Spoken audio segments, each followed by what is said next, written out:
Hi, hello and welcome back. Another video po para sa inyo and it's a random questions about narcissistic personality disorder. So first question, what behaviors will alert you to the possibility that you are with a covert narcissistic personality disordered individual? Number 1, he or she will always define the terms. Rule maker. Number 2, you will live by a set of double standards. Number 3, nothing is his or her fault. It must always somebody else's fault. Your fault, other people's fault, and they are not, they are perfect in their eyes. Number 4, you feel that something is very wrong in relationship but you can't grasp it. Number 5, he or she will never resolve a conflict. As a result, they will continue to repeat. Number 6, you feel anxious when you are around him or with her. Number 7, he or she will rarely consider your feelings and will only do so if it serves him or her somehow. Remember, it's always about them. You don't exist. Number 8, he or she will never apologize in an authentic way that acknowledges his or her behavior or your suffering. Number 9, what will matter most to him or to her is how he or she appears to others. The image is very important to a narcissist. He or she will ruin the majority of your birthdays and holidays or any special day or any special for you. Sabotage. Number 11, he or she will be sullen during or cause fight before. Events that are important to you because they are not about them.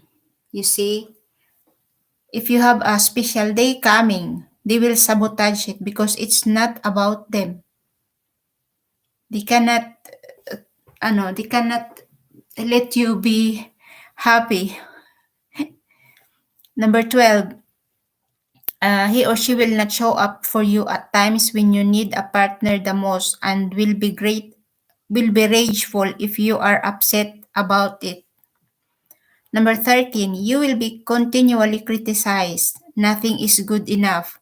It's an insatiable need for supply. Yeah, I know this feeling. Number 14, your expectation will be managed down to mere crumbs, to the point where you will be happy just because he or she isn't giving you the silent treatment, yelling at you. Number 15, he or she will threaten to leave the relationship in a cold and callous tone. Number 16, beyond the initial stages of dating, he or she will make no effort to befriend your friends or family unless knowing them benefits him in some way. Number 17, your value will be diminished to the point of nothingness in his or her eyes. In fact, mere strangers will hold more weight in his eyes than you will. You see, they better impress the stranger than you. Number 18, she will be sometimes kind and full of love again just to beat you the next day.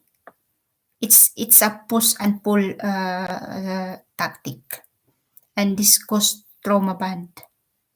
This is called intermittent reinforcement. You become addicted to his or her highs. Make them dangerous. This trick, this push and pull, because our brain will release this addiction chemicals, and uh, the victim will be trauma bonded to a narcissist. That's why later on in that relationship, although you know you are in danger, or you're in a toxic relationship, and it's hard to live because of that. This is called a trauma bond. Number 19, you will have sexual issues with him or with her. He or she is rarely satisfied and can withhold physical intimacy. You will doubt yourself. Number 20, simple conversation may become crazy making endeavors. Exactly, that is a word salad. Number 21, you will find yourself walking on eggshells or walking through a minefield. My God, I know this feeling. Number 22, you will lose yourself because you will be trained to focus only on his or her feelings and reactions, never mind yours. And then that goes later. This behavior, it will cause you ano ba yan? How you call it, burnout, because you are nothing for the narcissist. It's all about them and you don't exist. Number 23, you will experience the silent treatment. Number 24, you will experience cognitive dissonance, gaslighting, and trauma bond. My God, this is dangerous. Number 25, you put aside your basic needs and desires, sacrificing your emotional and financial safety to please the abuser. Number 26, he or she will isolate you from your friends and your family. Because if you are isolated, it's easy to control you. The narcissist will run your mind. Yeah. Number 27, he or she will use your reactions to tell others how crazy you are. They will provoke, and then when you react, that's how they show others, damage your reputation, and tell other people that you are the crazy one. But they will not tell the people how it, no, how why you react in some, no, in that way. Number 28, he or she will blame you for all the problems in the relationship. It's all about blaming. Number 29, you will blame yourself. Number 30, he or she will use your weakness, traumas, and intimate secrets against you. 31, you will experience many dramatic exist, followed by reappearance of the narcissist acting as if nothing unusual had ever happened.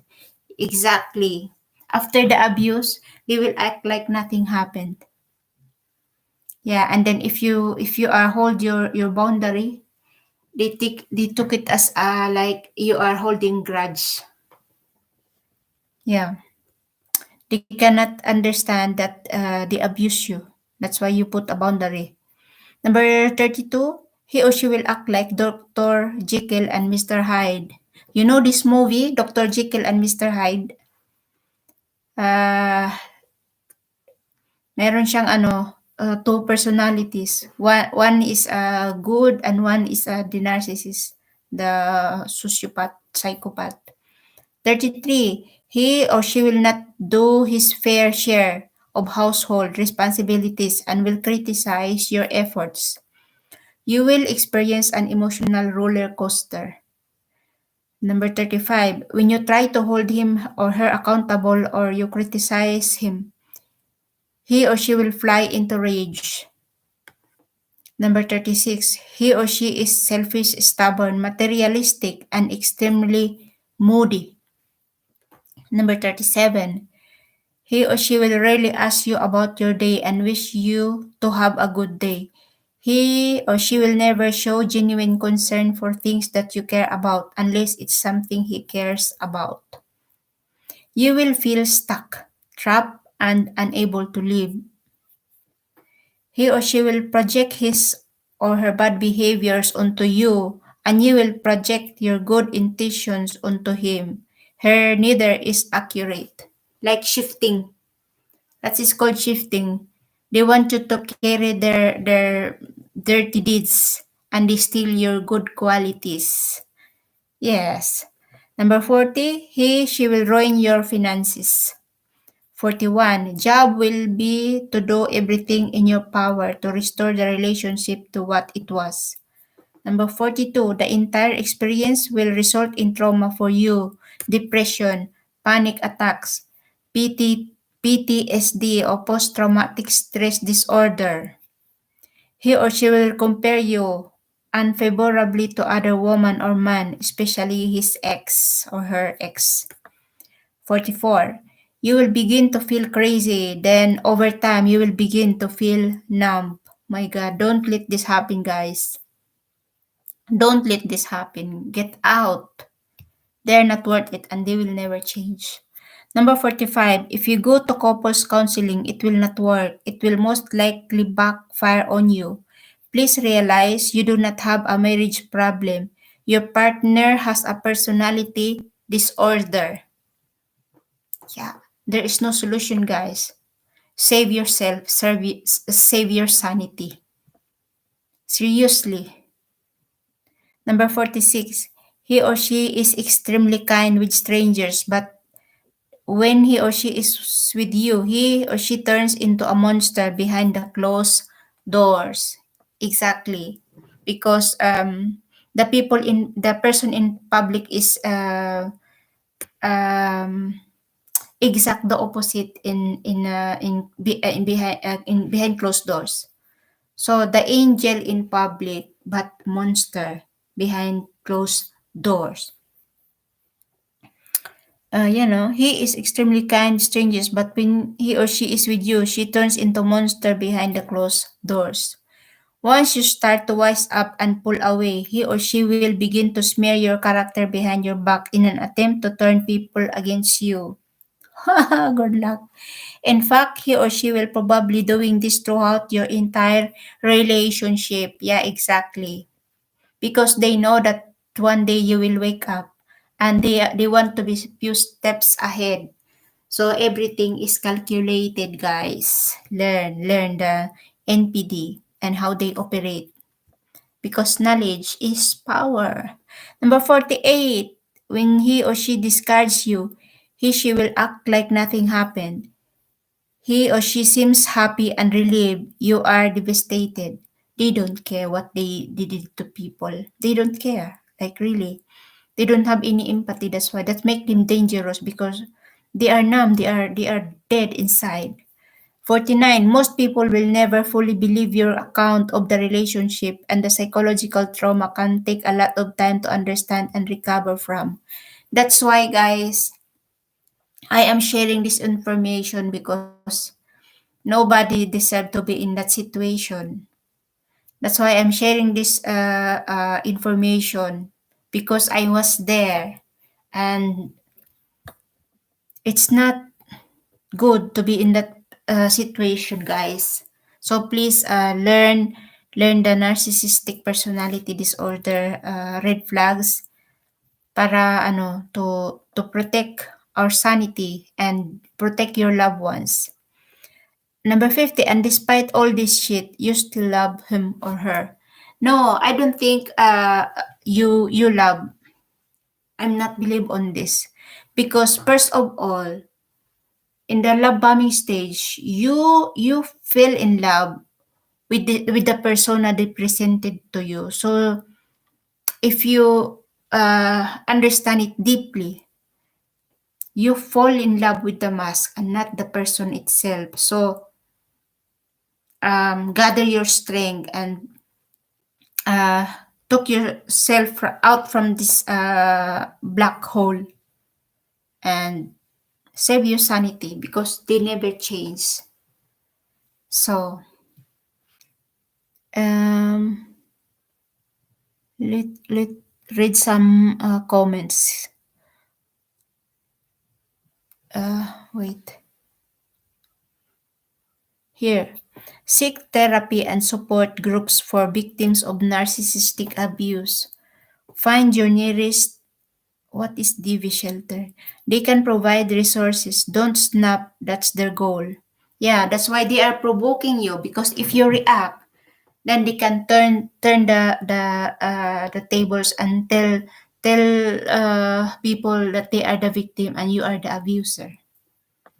That's how dangerous they are. They are no a 3 years old mind, very very calculated and manipulative, and they don't care the damage they inflict on people, even their loved ones. They damage the people, even their loved ones. So let's search some other questions.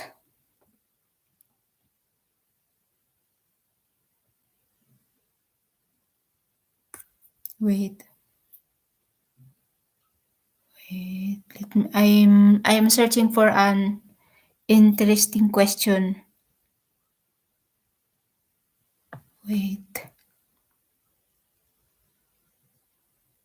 Was any part of my relationship with narcissist real? It's a good question. Yes, everything you did was real. Everything the Nat did was not real.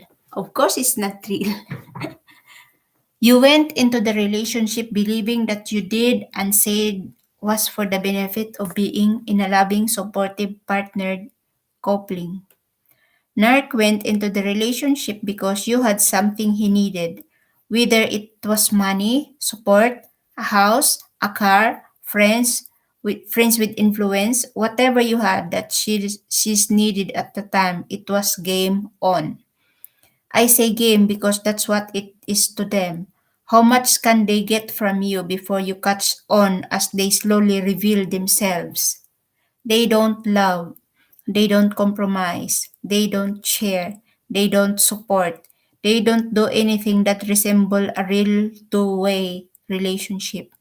Sadly, it takes us many years to see the truth because they are such wonderful manipulative actors. They are pathological liars and cheaters. They are sneaky and shady. They love pulling the wool over other eyes. They get off by getting one over on you. So no, your relationship with the narcissist is never real. Your pain was real. Your tears was real. Your confusion was real, but your relationship was never real. Oh. And now another question. How can you tell if someone being gaslighted? Can you give an example of what a narcissist may say during gaslighting someone? Oh my god, I can relate to this. So let's read. Where is it? Oh, okay. No answer yet. But I think no, I think we search for another question. Yeah. Gaslighting is like narcissists, for example, tell you it doesn't happen. Or example, oh, you heard it the wrong way. That is gaslighting. They changed the reality, your perception of reality. They want to change it. And sometimes, even if it happens, they tell you it never happened. Or they tell you it happened, you heard it the wrong way, or you misunderstood me. That is to change the reality because truth can is narcissists scared of truth. They fear the truth. So as much as possible, they want to twist everything. How can I wait? Here, how do narcissists brainwash their spouses and children? Wow, it's a very good question. A relationship with narcissists involves cruel and relentless emotional abuse. Narcissists are able to do this by brainwashing their victims. They use a variety of methods in order to obtain control over their significant others. First, they love bomb their prey. Then they threaten, degrade, shift blame, criticize, manipulate, verbally assault, dominate, blackmail, withdraw, withhold love and affection, and gaslight their victims. Self-professional narcissist and author of Malignant Self-Love Narcissism Revisited, Sam Bakhnin, described how a narcissist abused his victim. He, infil- he infiltrates her defense, shatters her self-confidence, confuses and confounds her, demeans and debases her.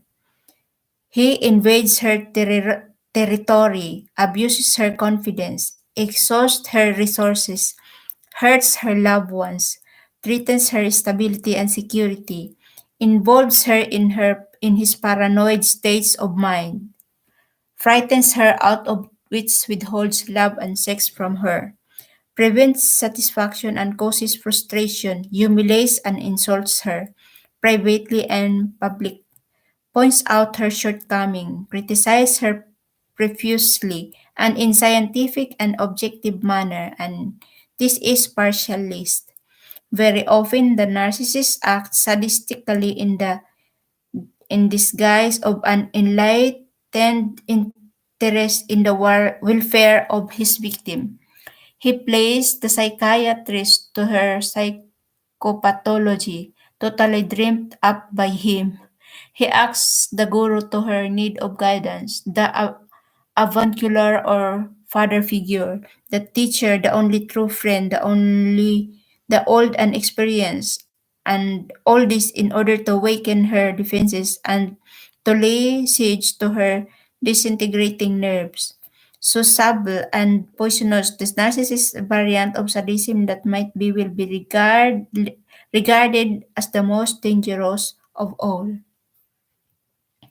The narcissist will try to brainwash you and has many tools in his toolset. The aim of this is to keep you under control, to get the needed affection and attention he so deserves. They are attention and admiration junkie. Number one, the narcissist and love bombing. Love bombing is an attempt to influence a person by lavish demonstration of attention and affection. It has been used to refer to abusers in romantic relationships showering their victims with praise, gifts, and affection in the early stages of relationship. One victim described it as follows. The narcissist girlfriend thought that thought the world of me, came to me for advice, and would do anything for me. She was so like me and so perfect until the cracks began to show. They cannot keep up the facade for very long, but they are masters, if you don't know better, at getting you hooked. That feeling of love that you have is more intense than normal because the narcissist first floods you with expressions of love, and then they withhold and then they give a little over time. This changes you. It's a form of manipulation, control, and brainwashing. There is no doubt that you have love, but narcissists can't love you back. What happens in these types of relationship is that you get too caught up in the feeling that you don't listen to the alarms that go off in your head. Number two, how the narcissist uses degradation. Narcissists degrade their victims and tear apart their self-esteem, which can make resistance to their control strategies difficult. They use tactics such as sarcasm, criticizing, name-calling, berating, belittling, excessive blaming, screaming, threatening, and humiliation. Over time, the constant verbal and emotional attacks weaken the victims and erode their sense of self-confidence and self-esteem, while it makes the narcissist feel more powerful and hence exert further control. Number three, the verbal assaults of the narcissist. This includes berating, belittling, criticizing, name-calling, screaming, threatening, excessive blaming, and using sarcasm and humiliation.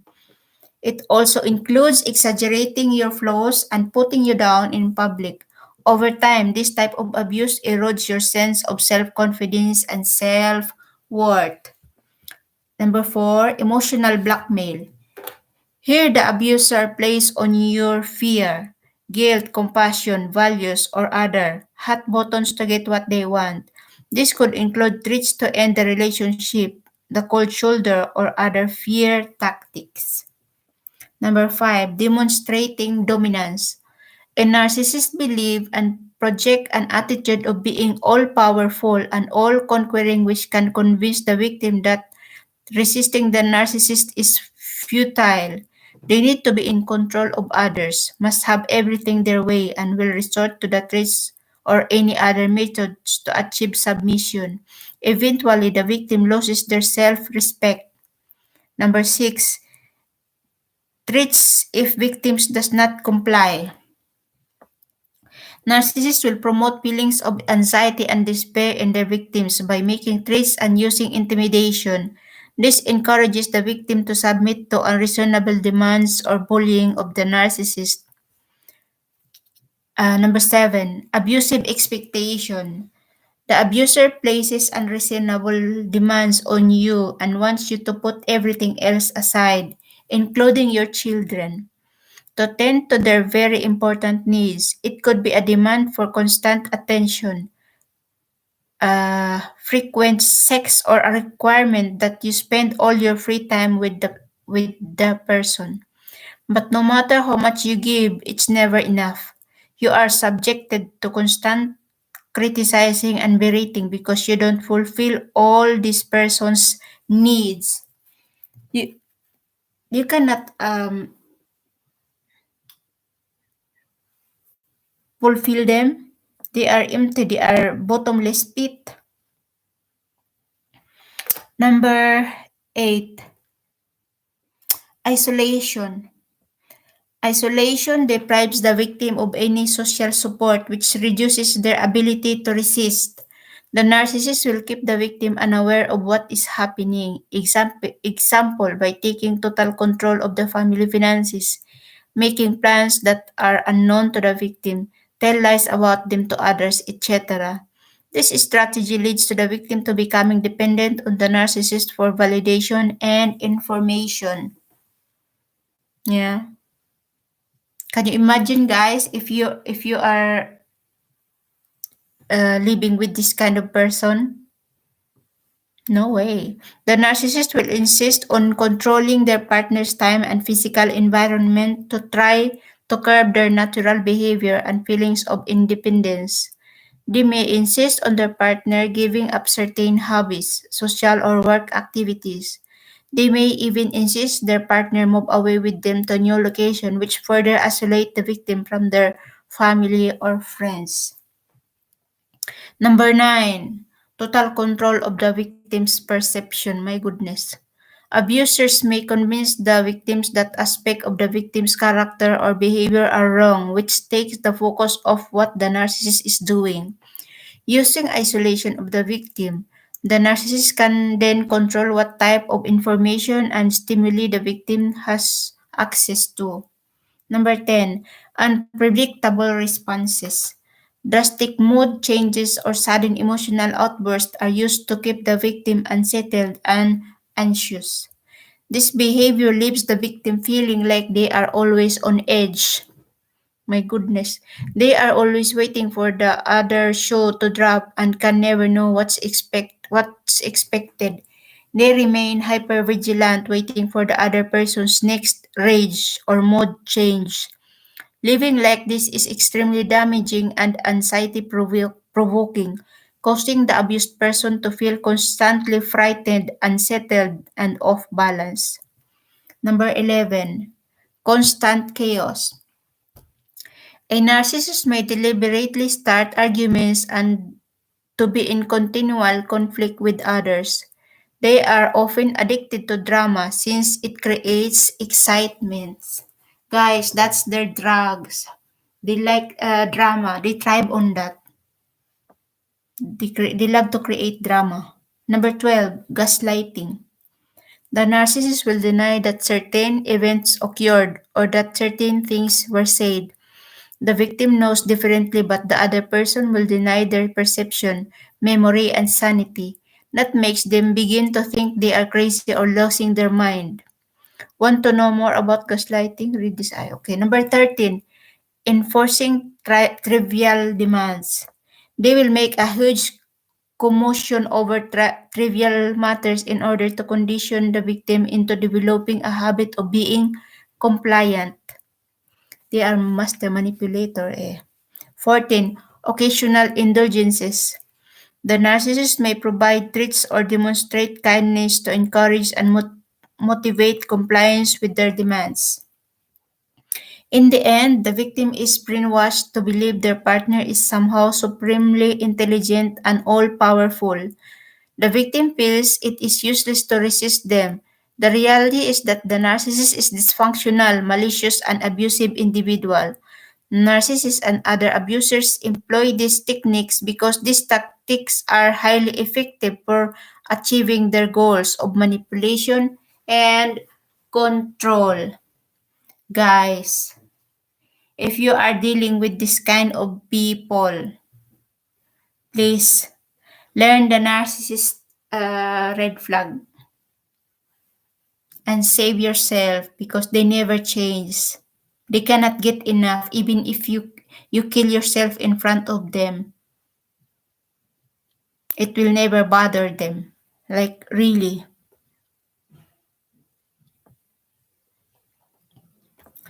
Okay now. Oh, it's a long video now, so I think we will stop now. Thank you for watching. I hope we learned something from this video. And yeah, thank you for watching, guys. Please comment, like, and subscribe. Bye.